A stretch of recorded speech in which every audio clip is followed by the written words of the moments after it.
Hi, everyone. Thank you guys so much for coming to the Journal of Legislation and Public Policy's Fall Symposium on Federal Clemency Reforms.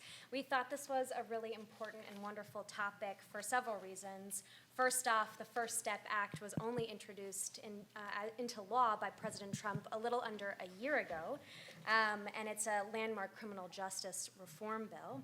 A lot of presidential candidates in the past month in debates have been talking about this during the debates, and frankly, there have been some celebrities who've convinced President Trump to grant pardons. So this has been in the news very frequently, and there are more than 11,000 federal prisoners, many of them nonviolent offenders, serving life sentences who have petitions pending at the Department of Justice requesting that their sentences be reduced or their convictions forgiven.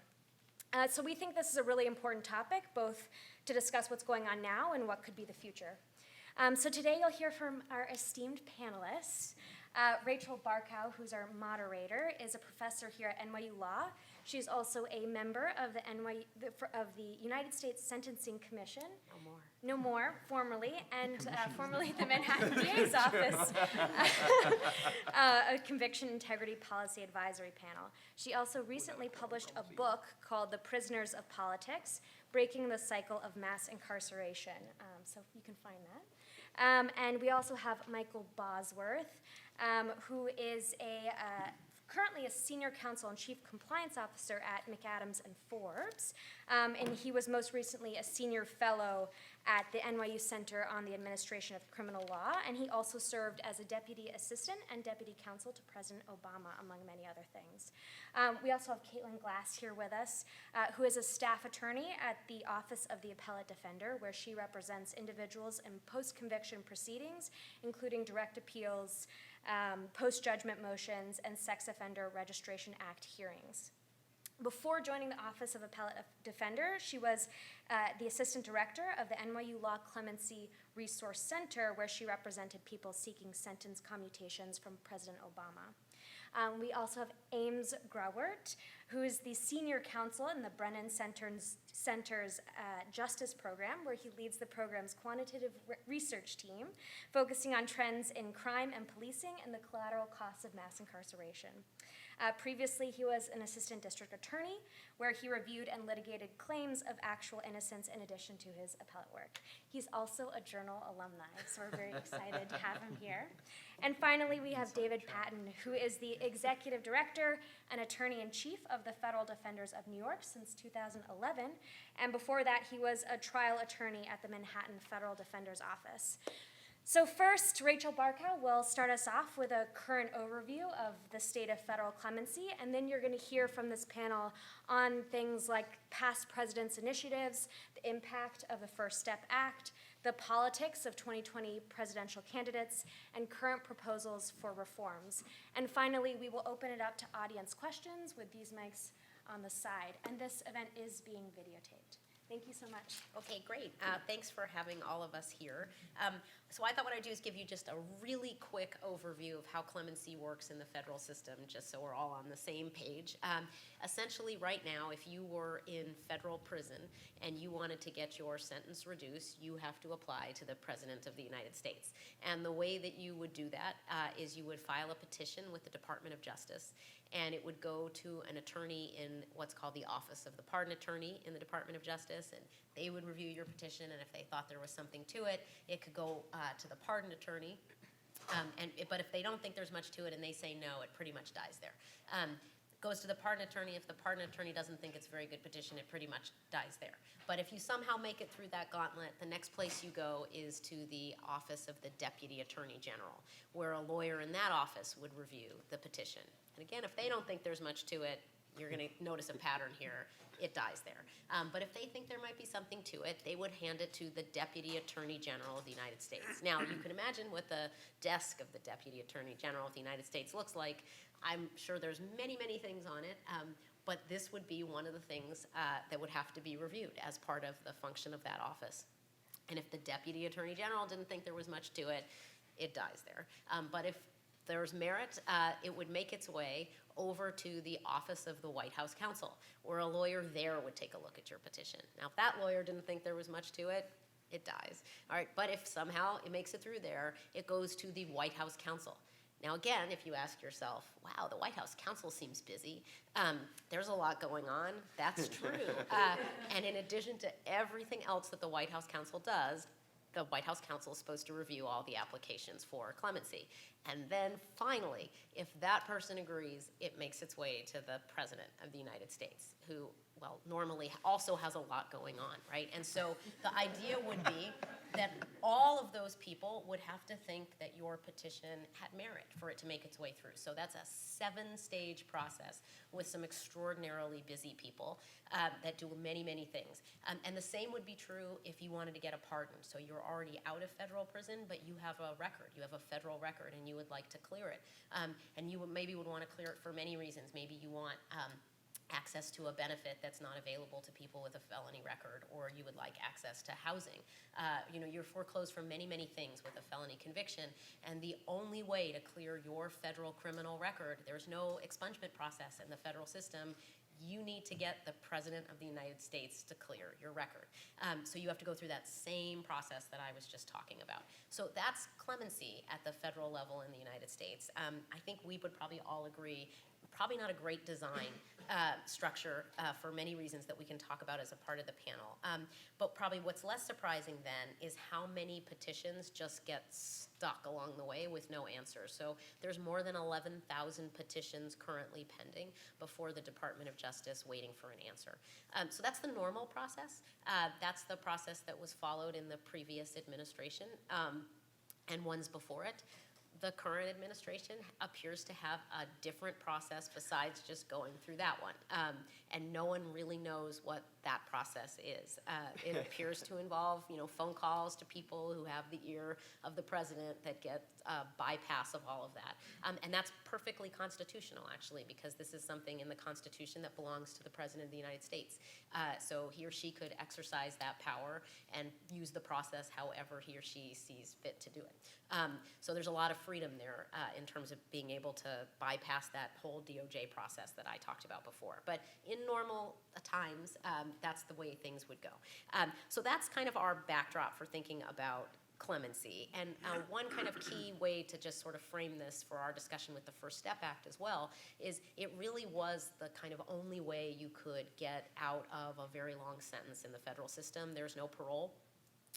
So the only other mechanism that was out there is something called compassionate release, where if you had extraordinary health conditions, terminal illness, you could have previously applied to the Bureau of Prisons to get compassionate release from your sentence, but it required the Bureau of Prisons to file a motion in federal court saying, yes, Judge, we think you should consider it. And you can probably guess there, the Bureau of Prisons was not too keen on filing those motions. And in fact, most people died before the Bureau of Prisons ever made a determination to even file the motion. They passed away while it was pending. So the First Step Act changes that process somewhat, and so it relaxes some of those requirements that we'll talk about. But these are really the two primary mechanisms that if you are in federal prison in the United States, you have to rely upon if you want to get a reduction in your sentence. You want to get out early. And in terms of expunging, clearing your record, you need a federal pardon. So it's a big deal for all the people who have federal crimes on their record. So our panel discussion is going to talk about both of those things, and we'll talk about them in buckets. So the first is going to be just thinking about clemency. And to situate kind of where things are today, it's helpful to look back at what the Obama administration previously did. And so I think I'll start with you, Caitlin, since you were, and I should just say what wasn't in Caitlin's bio is I think she had more clemency grants than any single attorney in the United States. So she was our all-star.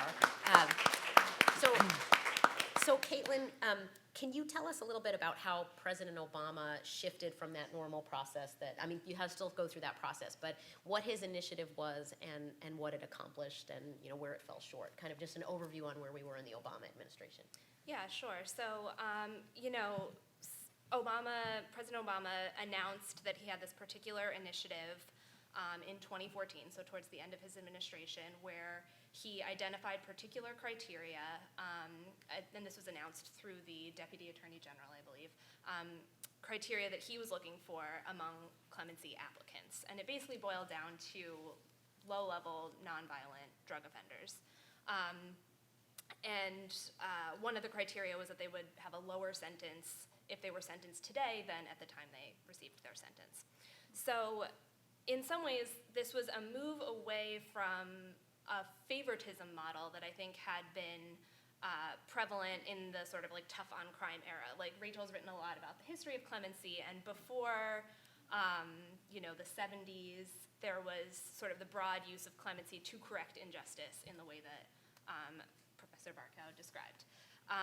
But in the recent era, sort of post-Nixon, when there's this tough on crime rhetoric going on, there's a real reduction in the number of clemency grants, and there's like sort of a handful of, it's more favoritism based, or there's sort of these like prime examples from the Clinton administration or Bush administration where it's people who have connections to the administration that get clemency. So I think all of this situates like some of the successes and failures of the Obama administration. In some ways, he is moving away from that. He's saying he sets out these criteria and really wants to grant clemency to a broad base of people who meet that criteria. And that's a success in that it's broader, and it's also a success in that it's an acknowledgement from the president that there's unfairness within the criminal justice system that needs to be corrected and can be corrected through clemency. The execution, and this is all said in the spirit of sort of informing future clemency endeavors, especially because now this is a policy item, an agenda item for many of the Democratic candidates, which we will talk about later. But in the spirit of looking at how clemency could be done better, I think it's important to talk about a couple of ways in which the Obama administration fell short. So one problem I think we saw in my work at the Clemency Resource Center was a sort of lack of infrastructure and support for identifying people who might meet these criteria and then matching them up with attorneys who wanted to represent them. So the criteria, there were ways in which the Obama administration or DOJ could have done like a data cut to identify people who, for example, had sentences that would have been lower today than they were at the time they were imposed. In particular, one easy one would be crack offenses, because the Fair Sentencing Act of 2010, which reduced the crack cocaine disparity, was not applied retroactively. So automatically, anyone sentenced serving like long sentences for a crack offense is probably going to meet the criteria of having that lower sentence if they were sentenced today. Yet there's sort of no real, that I'm aware of, like attempt to identify those people and front load those people to get those people attorneys and apply. Instead, there's sort of this like broad call to anyone in federal prison, like, would you like to apply for clemency? And unsurprisingly, like 30,000 people or more, over 30,000 I think, fill out surveys requesting representation. So then the mechanism for matching those people with attorneys is through this coalition of nonprofits, and Fed Defenders was part of that, called Clemency Project 2014.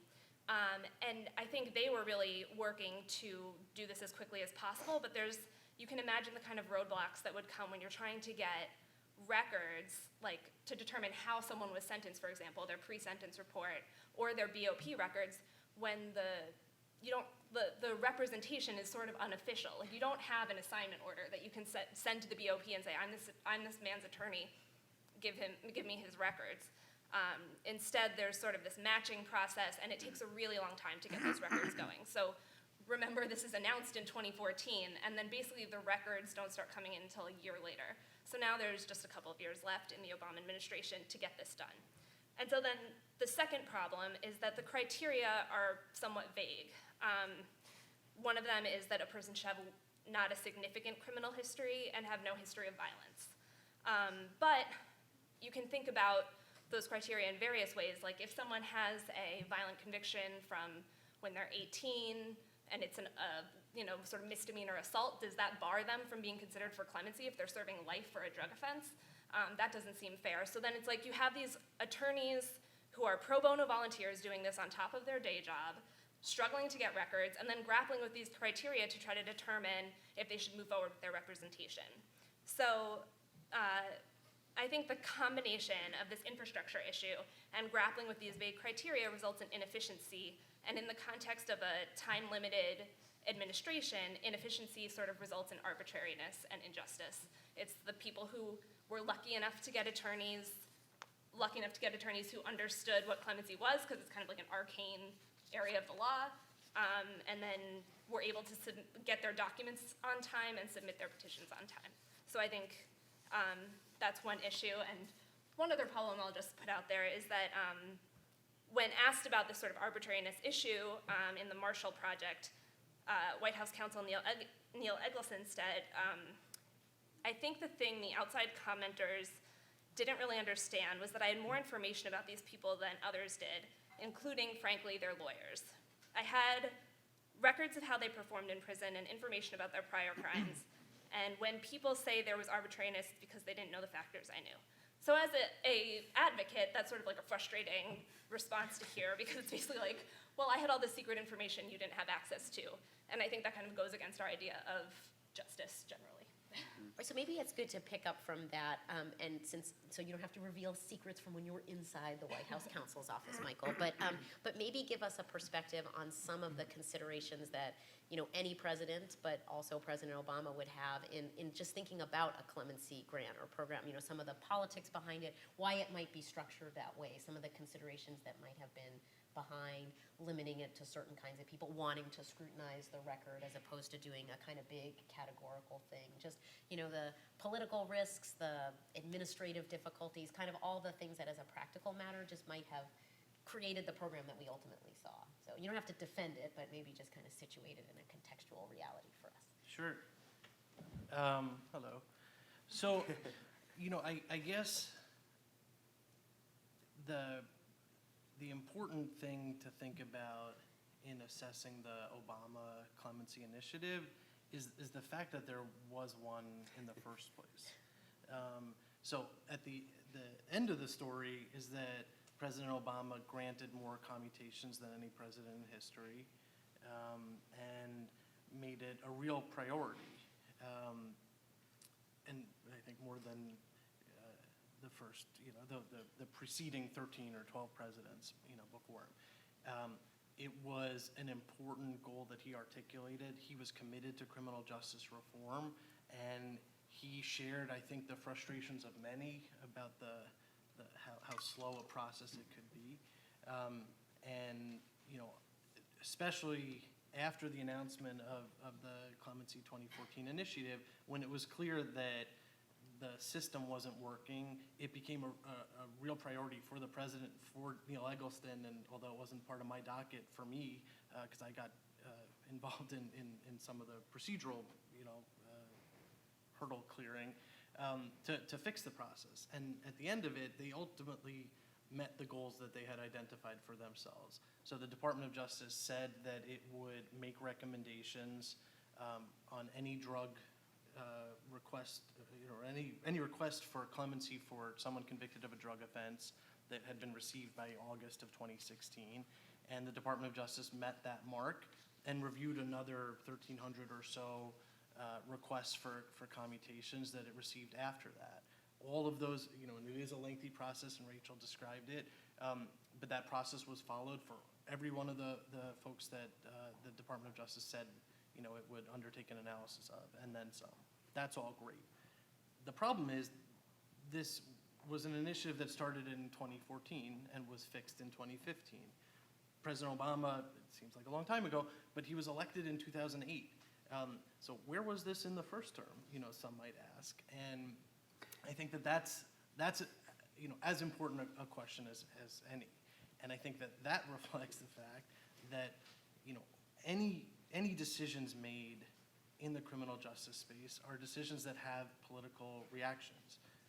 So in the second term, when President Obama was trying to approach a class of offenders and make individuated determinations for the folks that were in that class, he got a letter from the chairman of the Judiciary Committee demanding oversight of the process because it was unconstitutional and it was a flagrant, violation of the Take Care Clause and, ignoring congressional dictates about what the law should be and how they should be enforced. That was a tame reaction. Anytime that someone was granted clemency and rearrested, because many people recidivate, that's just a fact of life, There were articles in national newspapers saying Obama Obama clemency recipient rearrested, and it became this, in a hyper-politicized atmosphere. Those sorts of articles are as damaging as the grants are beneficial to the system, because you're working in a political space. This is a political power granted to a political actor, the most important one. But how a president chooses to implement, the pardon power is something that is shaped by his or her understanding of what the political reality is. How's Congress going to respond? How's the public going to respond? How's the media going to respond? So it's not an accident that in the first term, there's not a whole lot of attention paid to this, when there's an economy to fix, and healthcare to pass, and other, initiatives that the Obama administration was focused on. That's all well and good. The Trump administration has taken a different approach. I don't know if you want to get into that. So with a process in place that, was cumbersome and, a little clunky, but getting better, at least there was a process in place, and it is a different process than the one we're seeing now. The goals, I think, are the same in that it is a president articulating a vision for how the pardon power can be used. In President Obama's case, ultimately it was to advance the goals of criminal justice reform and trying to make the system fairer, limited though it is, and trying to fix it on the back end instead of the front end. President Trump has, a different goal, it seems, but a similarly political one, in that he has used the power largely to advance his political goals. So many of the recipients of pardons and commutations are conservative, heroes. People like Dinesh D'Souza, who's a conservative commentator who was convicted of campaign finance fraud, but that was cheered. The very first exercise of the pardon power for President Trump was Sheriff Joe Arpaio, who had been convicted of contempt in connection with his repeated violations of civil rights of immigrants and others in Arizona. That was cheered. He granted relief to the Hammonds, who were these Oregon ranchers who had committed arson, were sentenced to prison, and became a real focus of the militia types out west, who seized a whole bunch of federal land when President Obama was still president, and basically held it. And we were worried there was going to be some sort of insurrection in Oregon. These are the guys that that he pardoned. And then the flip side, which is light and makes for interesting stories, but makes you think about how fair a system we've got in place. People that Sylvester Stallone and Kim Kardashian favored got relief. They got either pardons or commutations. And I give all credit to folks for focusing on the iniquities in the system. As a devoted watcher of Bravo television, I think all reality show stars should really take a page from Kim Kardashian and really push. There are any number of Real Housewives, I think, that could be quite effective advocates, and I will take this occasion to encourage them to act.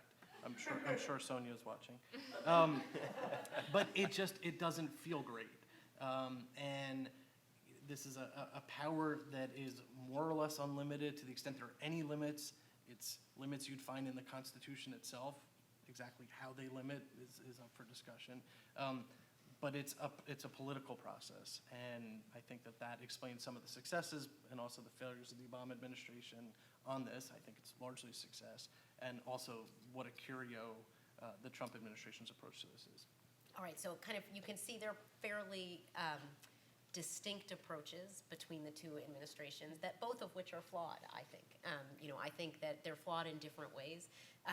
In one, it's almost hyper bureaucracy, so much scrutiny that it becomes paralyzed under the weight of how many layers and steps that it has to go through.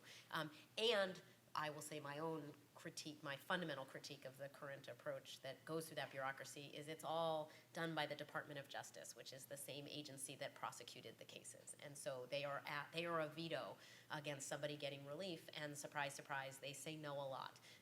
They do not actually do a great job objectively second-guessing their own work to say, oh, that was a terrible thing, and we should really have that corrected. I just think that's a huge amount of cognitive dissonance to ask people to do that.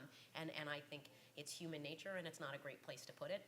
But you have one model that's that, and then another that's just, raw politics, political favoritism, who has the ear of the president at any given moment, random, arbitrary in that way, favors the elite. So, I think there's problems with the approaches. So I guess I can kind of open it up to you, but since I haven't gotten to this side yet, I feel like I should look this way. If you could make changes to the clemency process, if you were advising whoever wins the next election for president, what kinds of things would you want to see the person do? What kind of advice or tips, lessons learned from this past experience, these past two presidents? So we can start with David, work to Ames, and then we can circle back to you guys. Sure. And to answer that, I also want to pick up on some of the obstacles that Caitlin was talking about, because I think they inform some of the solutions moving forward. I think Caitlin really nailed it on the head, as did Rachel, about how bureaucratic and complicated this process could be, which made it all the more disturbing that the judiciary decided that these folks were not entitled to appointed counsel.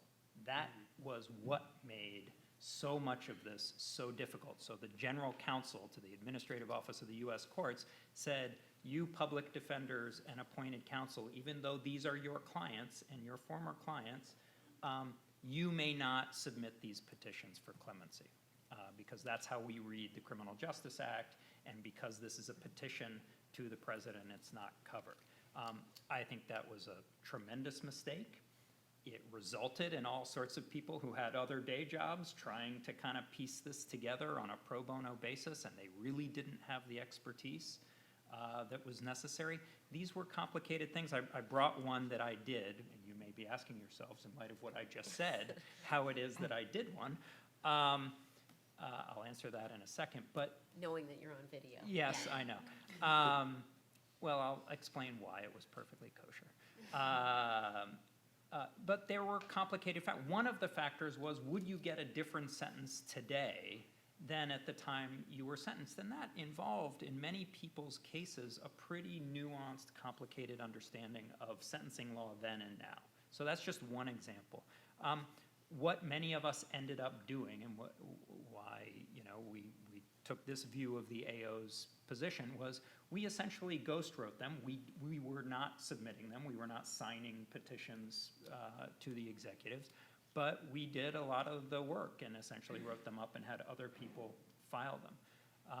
And that was just an enormous hurdle that led to a lot of problems. The one that I did, a very fancy Ivy League professor who had, not NYU, had taken a first cut at it and determined that he didn't qualify. And he was one of our office's clients, so I took a second look. I felt differently. He ended up getting clemency. He ended up getting a 30-year sentence for nothing but a crack case, in which he had the temerity to go to trial, which meant the Southern District of New York filed an 851, which doubled his mandatory minimum. And he went from 30 to 20. So I think there is a big issue moving forward to make sure that people have lawyers, because this is complicated stuff. I imagine whatever regime is set up, there will be ambiguities, there will be nuances to who qualifies and who doesn't, and you need to have people represented on these petitions. So that's one thing. And the second thing, which I think is been noted by many people, and is certainly not my brilliant idea, but it needs to be taken out of the Department of Justice. It's just crazy, as Rachel was saying. You just can't have DOJ trying to second guess itself. It's a bad position to put them in. Just because DOJ is not the place where the petitions are being reviewed and analyzed doesn't mean that they're cut out of the system or out of the deliberative process. If you set it up, say, similar to the way the Obama project was set up, even if it was outside of the DOJ, you set up some sort of independent commission or you had an office within the White House directly, they check in with the prosecutors, the original prosecutors on the case. So those views are still heard. You get the government's take, DOJ's take on what should happen. So it's not as though they're cut out of the picture entirely, but for them to be the ones making the most critical recommendations in the process, I think is a big mistake. Ames, did you want to make a wish list or? Oh, yeah, Yes, sure, okay. sure. I want to acknowledge that I think all of us are in debt to you, Professor Barkow, and Mark Osler, and a couple other scholars who've worked on this issue. Like, I think the model for taking the pardon power out of the Justice Department comes from that research, and I'm grateful for it, and I think it's important.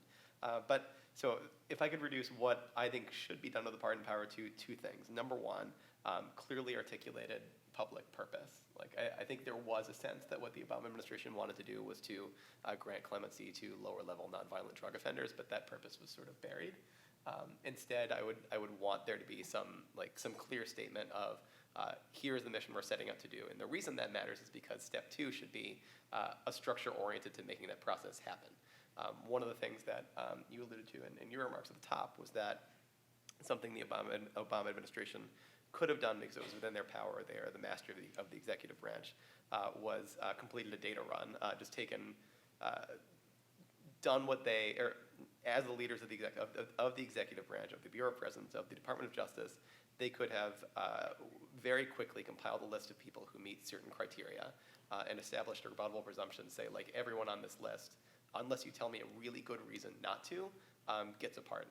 And then if you can build a structure around reviewing those cases on a step-by-step basis in an expedited manner without 7 levels of review to make sure that each one of them gets a quantum of review that satisfies a level of individuality. Now, the fun thing about the pardon power is there's no rule whatsoever that says the president couldn't take that data slice and say everyone that meets this criteria pardoned, stroke of a pen, done, next. Like, there's no rule that says they can't do that as near as I can tell.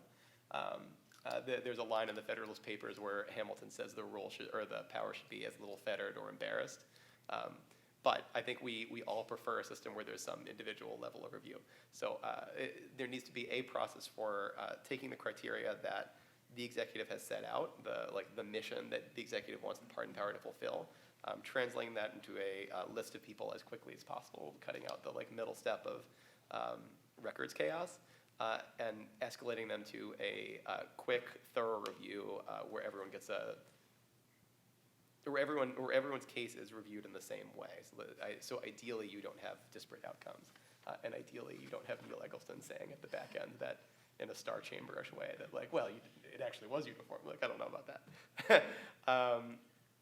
But I think an important thing to remember too is that. A lot of what we've heard from Democratic candidates for the presidency so far is they've come out with a clear statement for what they want the pardon power to be.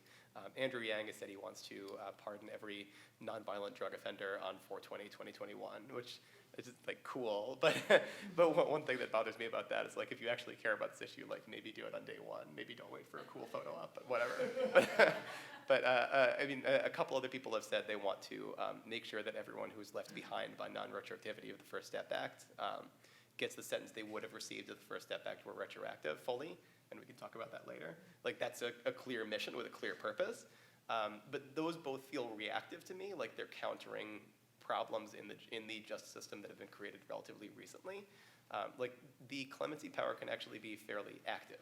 You can say, this is my vision for what the criminal law should be, and I'm going to achieve it. And the way I'm going to achieve it is with the pardon power.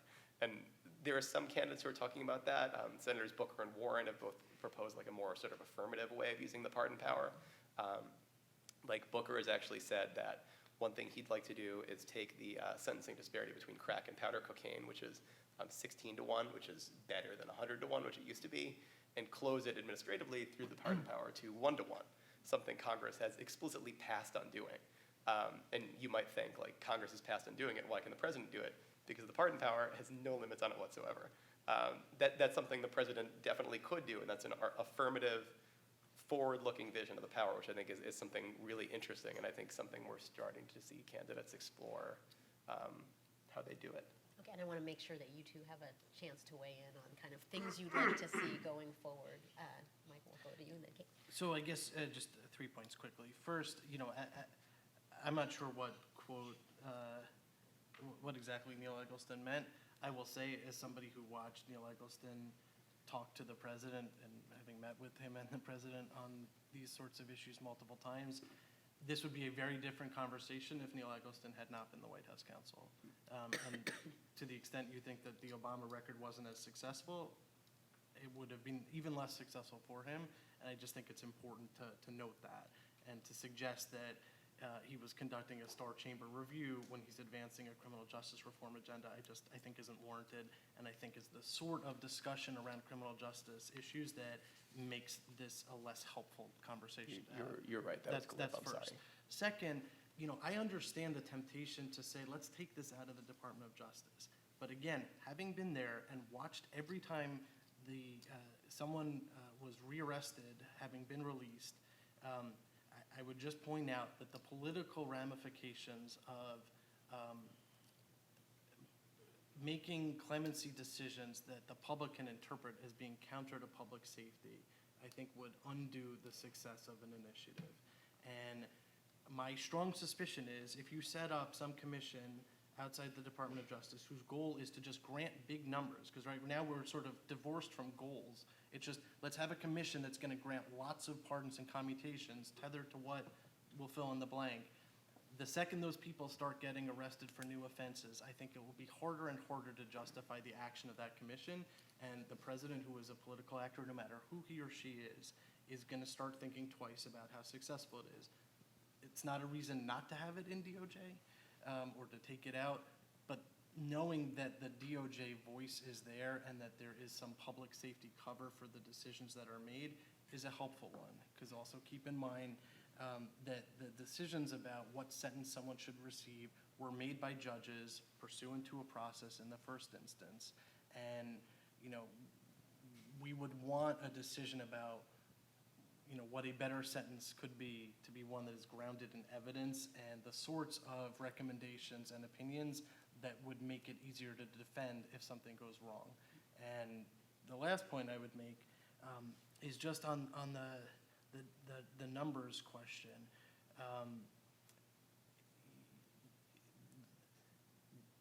We live in a weird age when Congress is not functioning the way that you would hope a Congress could function. And this is true no matter who's in charge and what parties in the White House and what parties in Congress.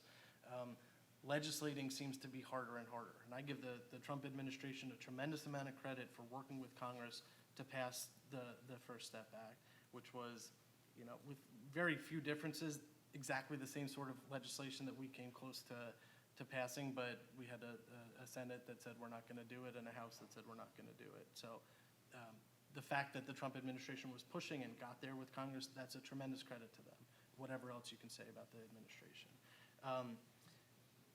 But if we start signing up for presidents that are rewriting criminal justice laws through their use of the clemency power, we're signing on to an even more aggressive executive and expanded, Article 2 branch that I don't know is so terrific in the long run. Yes, this is a power of the president. It's largely unlimited.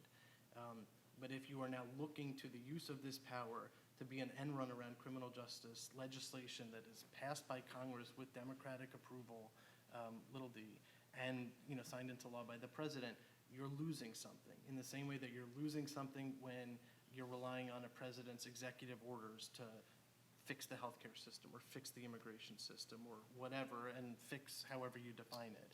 I worry about a system where we are looking to the president to do that, to make retroactive something Congress decided not to change a numerical ratio that Congress rejected. There are consequences to any president of any party exercising that kind of power, and it affects the system that we live in. So I'll leave it there. Caitlin? Yeah, I have a couple of thoughts. Well, one overarching thing is that it's not unprecedented to have large numbers like that or have a more systemic use of clemency. The Ford administration sort of did a broad use around draft dodgers. I don't know if that's like the correct term, really. And Roosevelt had like a much higher number. So I don't think that this is necessarily some like terrifying unknown, or that it can, I mean, the pardon power is narrow. It's not like this is executive power that we're granting that could extend beyond letting people out of prison, which to your point about public safety, I think that this is sort of something that rather than running from it and having this sort of like Willie Horton problem, we actually need to confront. And I think that the Sentencing Commission has done some really good research about how people who got guidelines, amendment, sentence reductions did not recidivate at higher levels than people who served their full sentences. And the question cannot be, has a single person who's ever gotten clemency recidivated? Like, we will always fail if that's the measure. The measure has to be, are you more likely to recidivate if your sentence is reduced than if it's not reduced? And until we confront that as an issue, that's going to be a barrier to any kind of sentencing reform, whether it's presidential or legislative or state level or federal. Like, this is an issue, and I think that the bail reform community has done a really good job also of saying, like, the question is whether if this person, if we're going to let someone out if they're rich, like, are they more likely to reoffend than someone who gets sent in because they can't pay their bail? So these are the kinds of things we need to confront. Can I also just add to that on the idea that having it situated in the DOJ helps to politically insulate the decision maker because now it has the imprimatur of DOJ. I'm not sure that's true. We're seeing the same political dynamics with the First Step Act in terms of there was a killing in Rhode Island a couple weeks ago, and this is a bill that Trump signed with bipartisan congressional agreement, and the law and order folks are out there trumpeting it as an example of why the First Step Act was all wet. So I don't think that you're going to actually achieve any sort of political insulation by situating it in DOJ as opposed to, if something happens, if there is a poster child to be made of somebody who gets out and commits another crime, they're going to be made a poster child, no matter what commission recommended clemency, I think, to the president. The president is ultimately going to be on the hook no matter what. I don't think the general public sees these fine distinctions between who recommended it to the president. Yeah, and I'll just add, if I could, because it's so hard to be the moderator when I want to answer my own questions. But I do want to add 2 points to the discussion. So one, this is a constitutional power that is very much in the hands of the president. And so whatever you think about other executive orders or how the president proceeds on things like DACA or other things, this one is different as a constitutional law matter. I mean, it is right next to the commander-in-chief power that is given to the president. Now, we could question whether the framers got that right or wrong. That would be another panel that we could have on that. But it's a clear constitutional mandate. And the question is a political one for us to assess, do we like the way that any given president exercises it? But it's absolutely appropriate constitutionally for a president to say, I think our legislative process has sometimes passed laws that in application are too severe, and they have gotten it wrong. And there's a mountain of evidence revealing that they are racially discriminatory, say, for crack cocaine, and this ratio does not have any basis in evidence, fact, or reality, and should be 1-to-1. They're chemically indistinguishable, and using the ratio just means that more black men go to prison for longer. And I think it's okay for a president to be out front and say that, so I'm going to reduce those sentences to make it 1-to-1. Now, I think it's also okay for the political process to say, hey, wait a minute, you've overstepped. Congress made a different judgment, and why are you saying this? And I think it's an appropriate thing for voters to take into account and see how they feel about it. But I do think there's a constitutional basis for it, and I will just say clemency is an interesting space for a president to use the bully pulpit to inform the public about criminal justice issues. And so, to the extent that I have really wish I was a better advocate during the Obama administration, it would have been to really press that point home, that to be a leader on criminal justice reform requires really making moves like that call attention to issues, because if the president does things like that, then all of a sudden we are all talking about crack and powder and racial disparities and how we think. And maybe it doesn't politically turn out exactly the way I want, but I do think the president can be a thought leader. And in that respect, I think can influence state and local criminal justice issues, which, our discussion is federal, which is a small part of the overall population of folks who are incarcerated in America, but that bully pulpit is big. And that's one thing, to President Obama's credit. I think using the clemency power started a conversation, and actually to Trump's credit, the First Step Act is doing the same thing.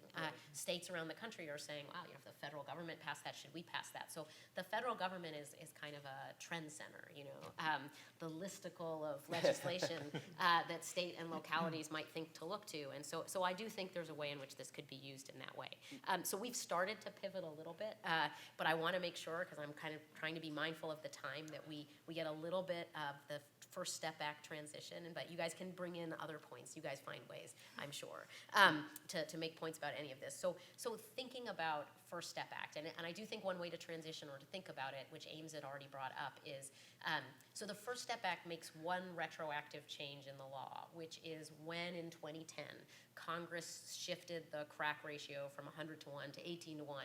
It only did it going forward. So people sentenced from that day forward got the new ratio, and it didn't go backwards. So there were, at the time, 5,000 some people in federal prisons still serving under the old 100 to 1 ratio.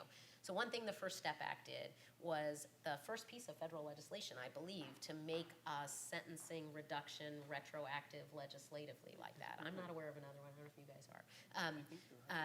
To make it retroactive. So that was a significant thing that Congress did, but clearly not many of those. It authorizes the Sentencing Commission to do that with guideline reductions, but a legislative reduction is rare, and I think that's the first one. And then the other thing it does is change a whole bunch of mandatory minimum sentences, lower them, but for all of those, it's just forward-looking. None of that was made retroactive. So we're kind of in the same position we were in 2010, where Congress changed the crack powder ratio but didn't provide any relief. Here you have Congress changing a whole bunch of mandatory minimums and lowering them, but everyone who's still serving under the old mandatory minimums. And here I will just say, to Michael's point, it is true judges in these sentencing hearings, have made decisions, but particularly with mandatory minimums, their hands are tied.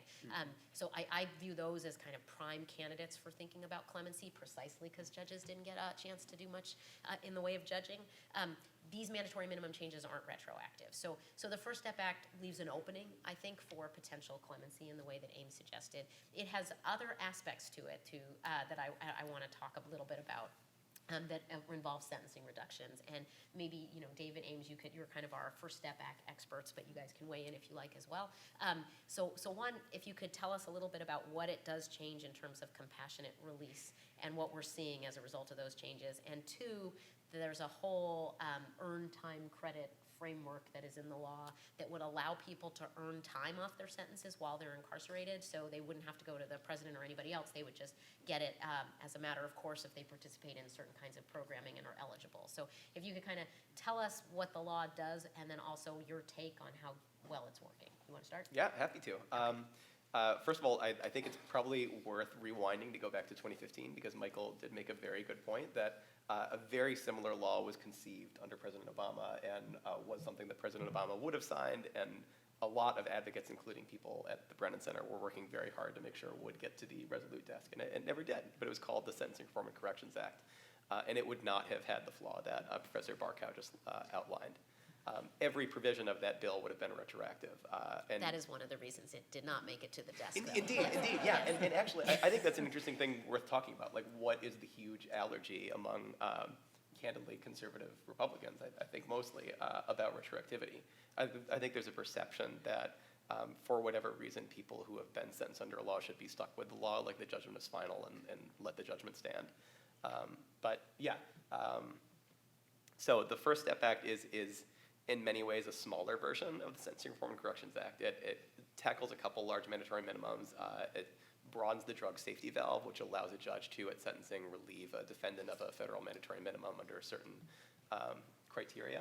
And that actually sounds like a really trivial reform, but if you look at the data that the Sentencing Commission has put together, that's huge. It affects around 2,000 people annually going forward, and that's a major change. What else the First Step Act does, and this was not in the Sentencing Reform and Corrections Act, but is a pretty exciting new change, It expands the number of days people can earn off their sentence based on good behavior. So an extra 7 days roughly, up to 54 days total per year. And that sounds like a very small change as well.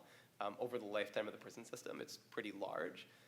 When that good time credit fix, which is what it's called, went into effect in July, around 3,100 people were released from prison the next day. These were uniformly people who were like close to the end of their sentence. Like, I mean, the most you could get off if you'd been in for 10 years is 541 or 540 days. But most people were towards the end of their sentence. But that's a huge drop in the federal prison population. And if you track the number of people in prison, it hasn't really recovered since then, which is great news. So that's one change, and that's something that people have been working on for a while, and that we were very happy to see rolled into the First Step Act. The other one, and this is one that we're still hoping to see spun up into actual action, is if people participate in recidivism reduction programs funded and operated by the Bureau of Prisons, they can earn time to spend the back end of their sentence in pre-release custody, like a halfway house, or in some cases in home confinement. And that was home confinement. That was a narrowly fought case. But as you could tell us from your testimony in the House last week, the implementation of that part of the act is slow, chiefly because there's a lot of money that needs to be spent to bring the Bureau of Prisons systems up to code to provide that level of services to everyone in federal prison. The money has not been appropriated. Congress has to, the money has been authorized, is what the First Step Act did, but Congress has to, every fiscal year, actually say, we will live up to that authorization, here's the money. They've already failed to do that for one fiscal year. The Department of Justice claims that they shuffled around some money to fulfill and to start building up programming last year, but they have not answered my FOIA request about how they did that, which is frustrating. But we're in a new fiscal year, and it's not actually clear to me if the Act's recidivism reduction programs are completely unfunded, if they're running on fumes. So there are a lot of questions as to how that program works. They're obligated to be fully spun up and fully operating in 2 years. At a hearing last week, you heard DOJ and BOP officials say they're on track to meet that deadline. The deadline's 2 years away. Great. So I think we're all a little eager to see whether that actually comes due.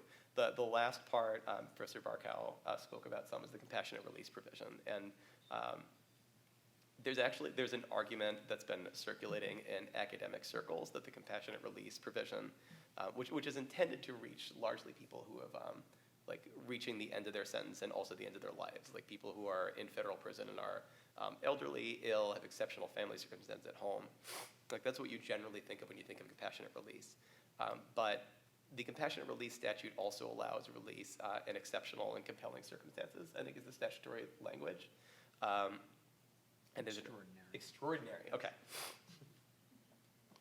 Excuse me, I'm also getting over a cold.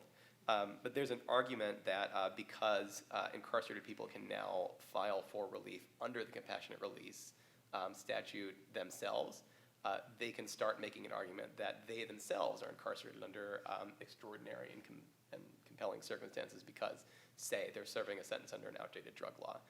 This is a theory that's been popularized by Sean Hopwood, who is an incredible advocate in this field. I think that theory is a little aspirational, but I think it's because it relies upon a judiciary that wants to do that, and you would need an entire federal bench populated by criminal justice reformers, which unfortunately we're not there yet. But I think it's interesting and it's worth talking about. David, do you want to? Sure. I'll just say, Give us your I'll sort of assessment. go in reverse order here. On compassionate release, the big change is that previously the warden and BOP had the final say. And now you can go into district court and you can get a judicial determination of whether or not you meet the criteria for compassionate release. You'll all be shocked to learn that before that, BOP basically denied everybody. I mean, there was just an infinitesimally small number of people who were granted compassionate release. And so we're hopeful that that will significantly increase now that we can get into court. The argument about could extraordinary and compelling circumstances include things other than what the Sentencing Commission defined them to mean is a live one. And whether or not it will extend to things like my sentence would be drastically lower today If I were sentenced today as compared to 10 years ago, we'll see. I am a little worried about the prospects for that happening, but I think it's certainly a valid argument. In terms of tying this back to the discussion about clemency, I see two main ways that the First Step Act could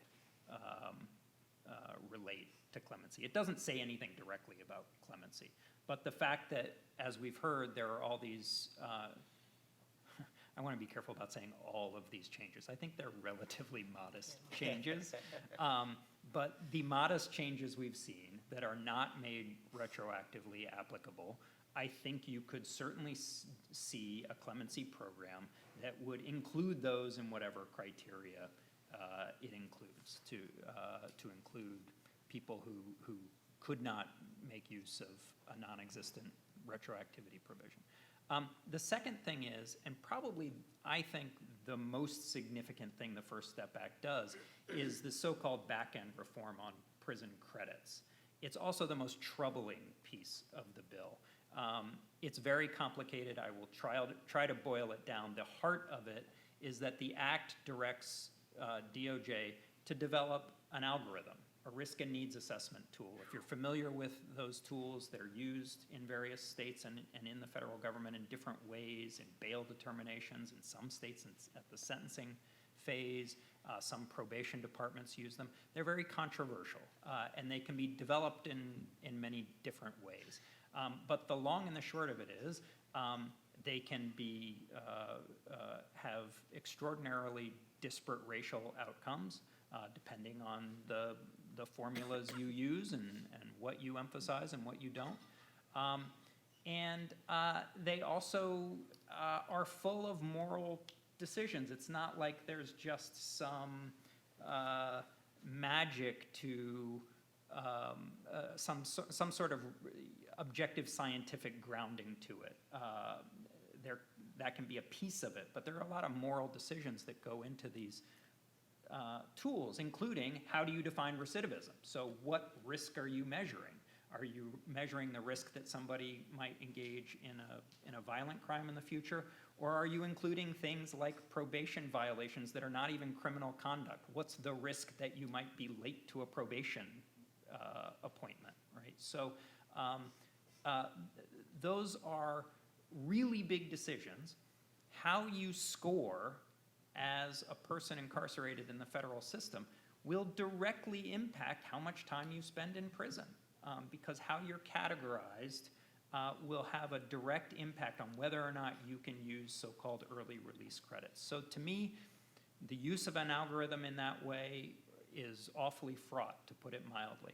And then on top of that, there are a whole host of just outright exclusions.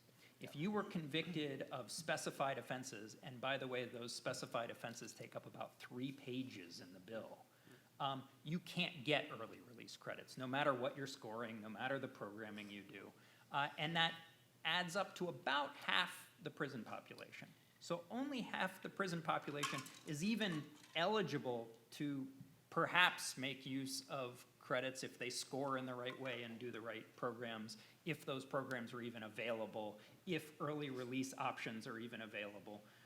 So there are a lot of ifs. And so you could also imagine a clemency initiative that might take into account those exclusions and the what I think is almost surely to be lack of programming that people are going to be able to use to make to actually earn these early release credits. Yeah, I just want to add one thing about that. The sad part of this is the people excluded are the people who would most benefit from the programming. So unfortunately, the way Congress did this was make it available to low-risk populations that frankly don't need the programming, and the higher risk groups do. And the sad part about using clemency to fill the gaps is it would be really good to get those folks the programming before they were released. And so this gets it all backward from a public safety perspective, from how to deploy resources, and is very unfortunate. And of course, Congress was told all this many, many times.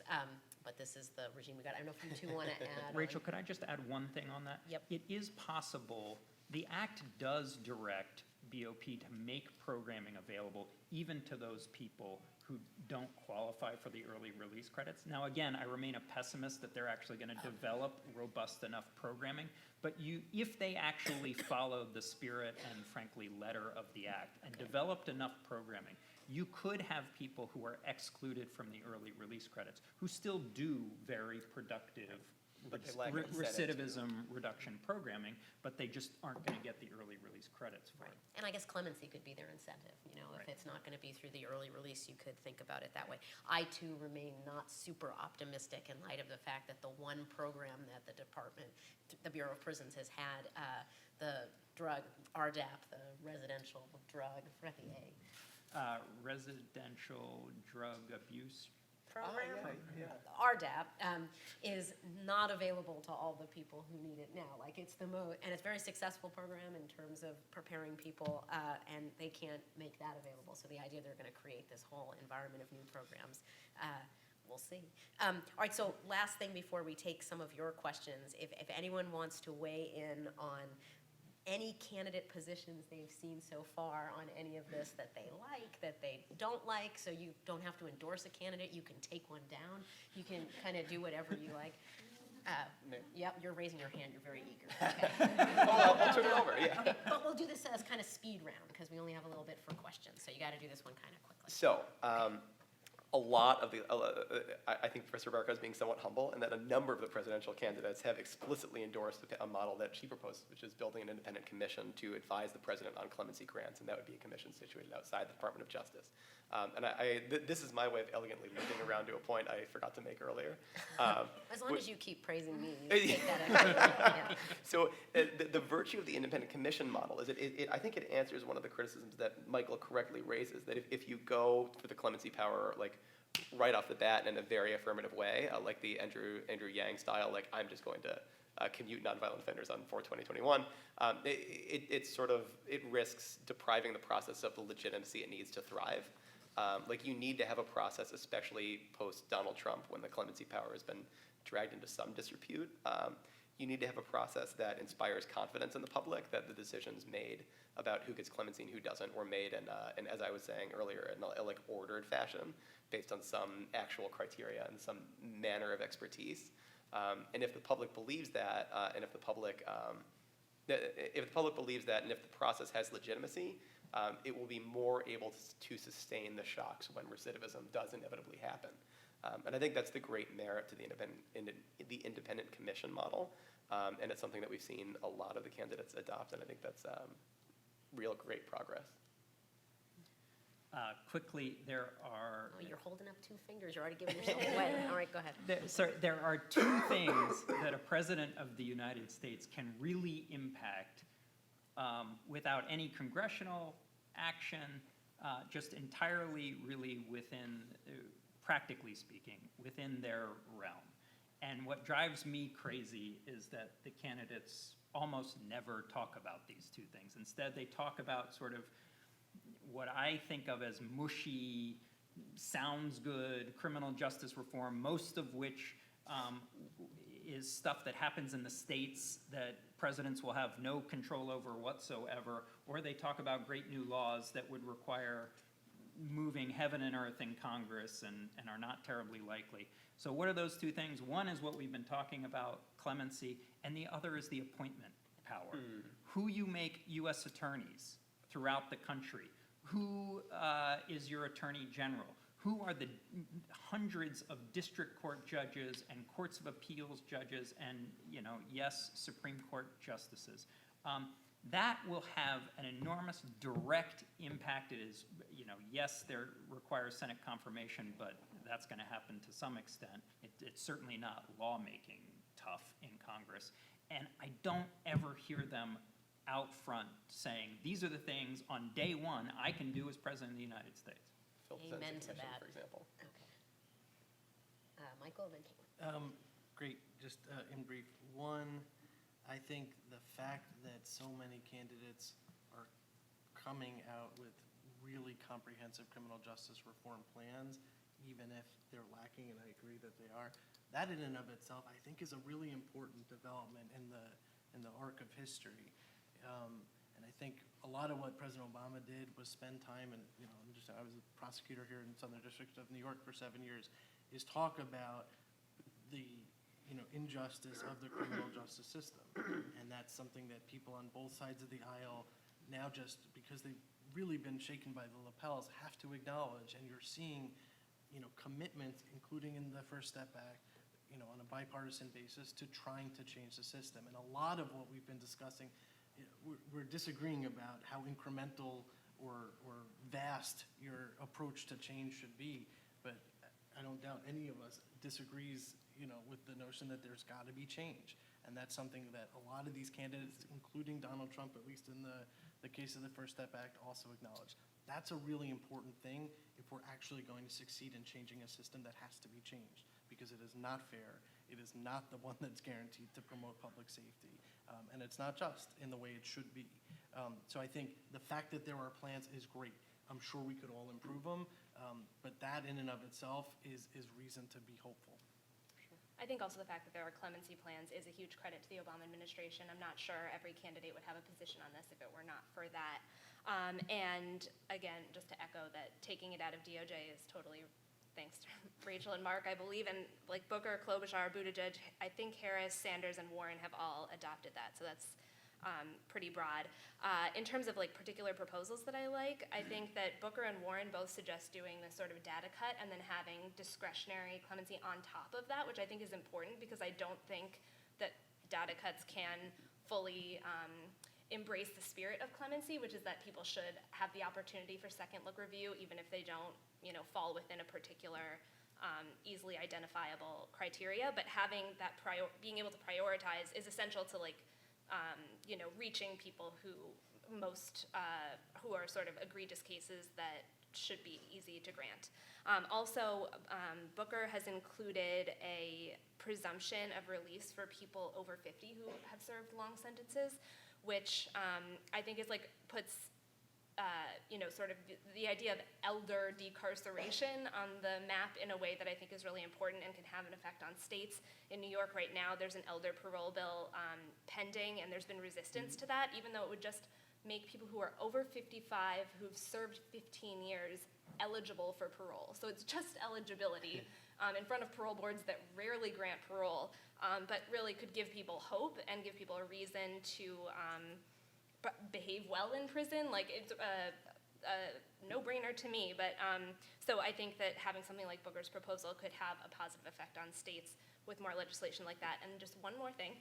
Super fast, so we can get there. Super fast. With the DOJ, with getting it out of DOJ, I think one value of that, and this goes back to the comment about Neil Eggleston, which totally is not intended to be a personal attack at all. Like, I really believe that he was actually speaking to something that's undisputed, which is, I think it's undisputed that part of the clemency process was going back to trial AUSAs to get their opinion on the clemency petitions. I believe that was like documented.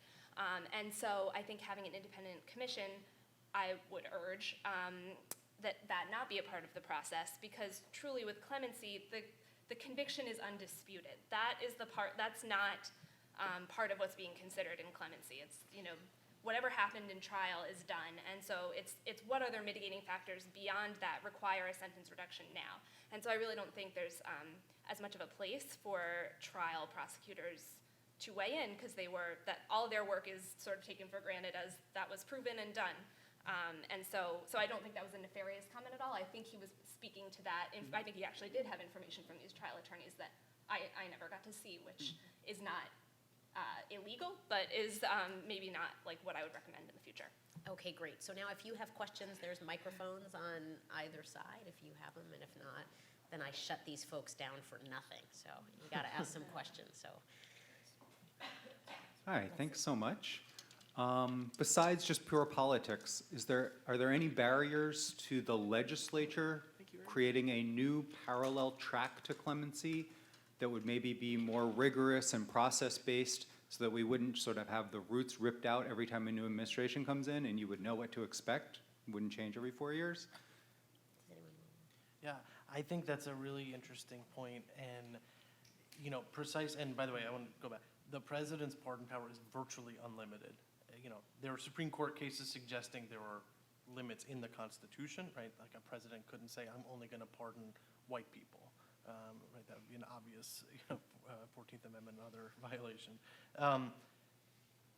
But whether Congress could structure the way the president exercises a power expressly reserved to the president, I think is a real tough question.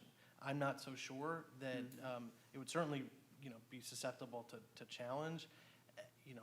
I have personally haven't thought enough about it to know what I would think the right answer is, but I think that's tricky. And right now, it's an office that's housed within the Department of Justice that's free to make recommendations. Could you structure a purely advisory body and make clear the president can reject the recommendations of the advisory body or not consider them at all? But I think that's hard. The other thing I would just note quickly, because otherwise I couldn't live with myself, on this question of whether the president could, rewrite laws, I'm not suggesting that the power isn't there. It's just a question of, is it a good idea to do it or not? There's no question that dating back to George Washington, presidents have used the pardon power to give clemency to classes of people. In Washington's case, anyone who participated in the Whiskey Rebellion. And I think some scholars have estimated a third of the presidents have given class-based, all the Confederate soldiers, all the draft dodgers, all the pirates.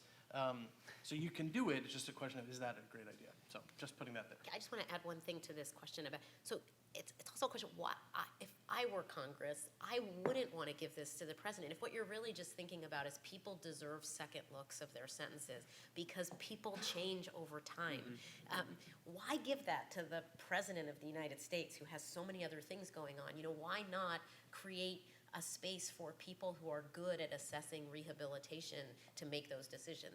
So, a really functioning parole or a functioning second look, maybe you give it to judges or you give it to other spaces in the system. So Congress could certainly do that, and it wouldn't interfere with the clemency power unless it's the president's clemency power. So I think they could achieve the same ends, but actually look for a better space to exercise it. There's some momentum, at least among the criminal justice reform movement. I wouldn't go so far as to say in Congress yet, to create a true second look statute, which would, after a certain period of time, allow anyone who's been incarcerated for that period of time to petition a judge to take a second look at their sentence.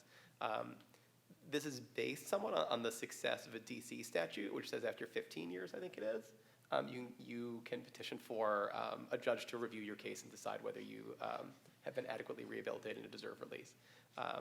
What I think Professor Hopwood is hoping that the compassionate release program in the First Step Act can become is a sort of backdoor second look statute, but the gold standard is a statute that is really designed for that and has adequate guardrails to ensure that it's done well and correctly and with the resentencing judge getting the right information to make that decision. Actually, that was part of my question, the second look. Because, at its core, clemency is mercy, and you hear just about carve-outs for certain types of people. And when I work with women in federal prison and do some clemency petitions, and a lot of the time people ask me, what's the point? And do I even qualify? And when I talk to their supervisors or whatever, and they're saying oh, we don't really talk about the First Step Act here, I don't really know much about it. Is there any, I guess my question is there any training or organizing in the prisons to talk to prisoners about the reforms that are happening and what actually applies to them so that there is some semblance of hope? Not organized in the way that I think you're asking about. I can tell you our phones ring off the hook. Right? So one prisoner at a time, yes, we are educating the entire federal prison population, it seems. You're right. There are a lot of provisions of First Step that are complicated, and you don't know whether they apply to you or not, and there's a lot of misinformation. I think that that would make a good deal of sense to initiate a campaign of something like that. Do we have time for one more? Yeah, okay. So thank you so much for this discussion. It seemed like all of the proposals that have been discussed, as well as the Obama program, were focused on dividing up offenders based on the offenses of which they were convicted.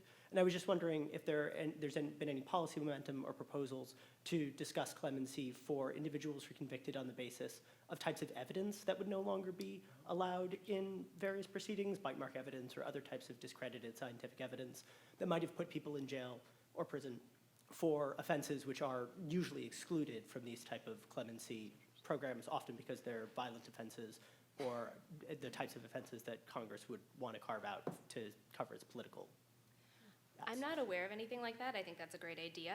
But I do think that Harris proposed having a sentence review unit for people who are sentenced to over 20 years and had served 10 years. So that appears to be not limited or targeted towards any particular population. But I think you raise a good point with keeping informed with the idea that things change over time and people are not getting the benefit of what we know now that we did not know then. But you would want to take that out of the Department of Justice for another reason, because the department has not acknowledged that that evidence is in fact not credible to use in cases, because they're also in charge of forensic policy and have rejected the advice of scientific advisory bodies. So if one were to do that through clemency, that would be yet another reason why it really shouldn't stay, I would argue. in And the have department. rejected even White House commissioned scientific bodies. Under both the Obama and the Trump administrations. This is a DOJ issue that has transcended the political divide. And on that wonderful note, please join me in thanking the panelists for.